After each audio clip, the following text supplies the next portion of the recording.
On Wednesday, the UK's Competition and Markets Authority blocked Microsoft from buying Activision-Blizzard, a video game company responsible for some huge video games like Call of Duty, World of Warcraft, and Overwatch. This was due to concerns the deal would basically give Microsoft a monopoly in the cloud gaming sector. The news prompted furious reaction from both Activision and Microsoft, who accused the UK of being, quote, closed for business and less attractive than the EU. Unsurprisingly, this sparked a fiery debate about whether the CMA was right to block the deal, and whether the UK really is closed for business post-Brexit. So in this video, we thought we'd take a look at the deal itself, the CMA's decision to block it, and try to figure out whether they were right to do so. Before we start, if you haven't already, please consider subscribing and ringing the bell to stay in the loop and be notified when we release new videos. So let's start by looking at the deal itself. In January 2022, Microsoft announced its intention to buy Activision-Blizzard, commonly known as Activision, for $68.7 billion. Obviously, this is an enormous sum of money, and this is because, while Microsoft is arguably the world's biggest gaming company, Activision is a massive company in its own right.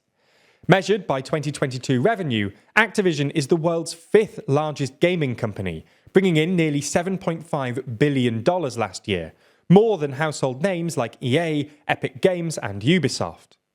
For context, Microsoft is number 2 with $16.2 billion in revenue, behind Sony, but ahead of Tencent and Nintendo.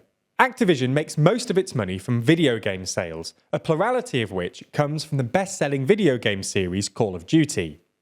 The latest installment in the series, Call of Duty Modern Warfare 2, which was released in October, raked in nearly $2 billion in its first 3 months, the highest opening quarter sell-through in the franchise's history. Despite coming out in October, it was the best-selling game of the year in the US and has continued to sell well into 2023. Microsoft's proposed deal raised eyebrows when it was first announced. After all, while it was pitched as an acquisition, in some ways it's more of a merger between 2 of the 5 biggest gaming companies globally. This is why, by the end of 2022, 3 antitrust regulators, i.e. regulators responsible for preventing sector-specific monopolies, had launched inquiries into the deal. The UK CMA launched an inquiry in June, the European Commission launched an inquiry in November, and the US Federal Trade Commission launched an inquiry in December. The CMA announced its verdict on Wednesday, when it said it would be blocking the deal over concerns that it would give Microsoft a monopoly in the cloud gaming sector. Now, to understand this ruling, you need to understand the difference between what the CMA describes as the console gaming market and the cloud gaming market. Basically, the console gaming market is gaming as we know it today. You buy a big piece of hardware, like Xbox or a PS5, then you have to buy a whole load more discs to play games.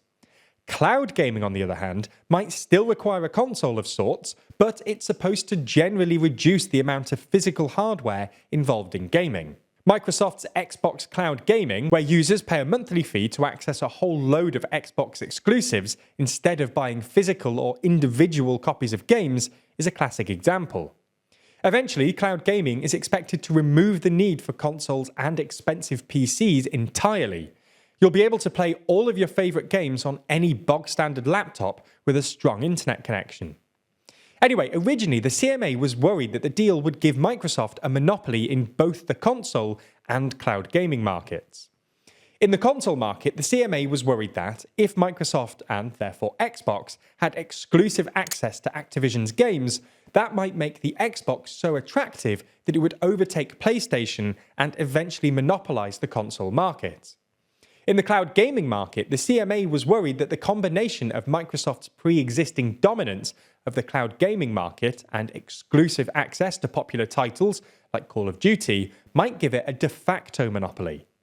For context, Microsoft is the industry leader in cloud gaming, accounting for an estimated 60 to 70% of the market, and it also has certain structural advantages over its competitors, not least because it owns the leading PC operating system in Windows and an established cloud service provider in Azure. Anyway, in the end, the CMA decided that, while it didn't think the deal threatened the console market, in part because it didn't think Microsoft had a commercial incentive to make Call of Duty exclusive to Xbox, it would give Microsoft a dangerous monopoly in the cloud gaming market. In their report, the CMA argued that the merger would substantially reduce future growth, competitive dynamism, and innovation in the cloud gaming market, ultimately harming UK consumers, and decided to block the deal. This was despite last-minute assurances by Microsoft that they would continue to provide Activision games, including Call of Duty, on other platforms for at least 10 years.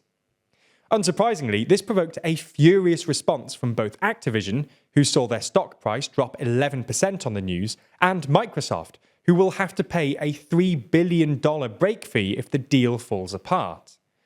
Activision's press team labelled the decision a disservice to UK citizens, who face increasingly dire economic prospects, and accused the UK of being closed for business, while Microsoft's president told the BBC that the European Union is a more attractive place to start a business than the UK, and that Brussels was a place where one can sit down and actually have a conversation with the regulators. Both companies announced they would be appealing the decision, with a final ruling expected before the end of the year. So, who's right here? Well, to be fair to the CMA, if you accept their claim that Microsoft already has 60 to 70% of the industry, then there does seem to be a real risk of monopoly. Detractors have pointed out that this looks inconsistent, given that Sony engages in monopolistic behaviour on its PlayStation network, and the CMA doesn't seem too fussed about that. But, well, two wrongs don't make a right, or rather, two monopolies don't make a competitive market. As to whether the EU is a better place to do business than the UK, well, it's probably worth waiting to see how the European Commission rules on this case later this year. Ultimately, who you side with will depend on two things. First, how worried you are about monopolies, and second, the extent to which you trust the government to regulate markets.